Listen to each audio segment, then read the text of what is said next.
శ్రీమాత్రే నమః. శ్రీ శ్రీయై నమః.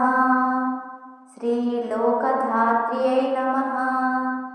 శ్రీ బ్రహ్మమాత్రే నమః. శ్రీ పద్మనేత్రాయై నమః. శ్రీ పద్మముఖియై నమః. శ్రీ ప్రసన్నముఖ పద్మాయై నమః.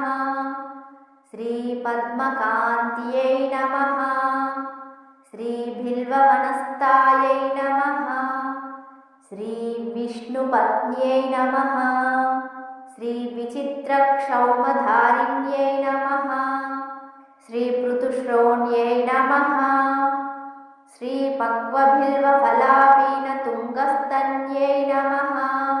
శ్రీ సురక్తపద్మపత్రాభకరపాదతలాయై నమః. శ్రీ శుభాయై నమః. శ్రీ సురత్నాంగదకేయూరకాంచీనూపురశోభితాయై నమః. శ్రీ యక్షకర్ధమసంలిప్తసర్వాంగాయై నమః. శ్రీ కటకోజ్వలాయై నమః.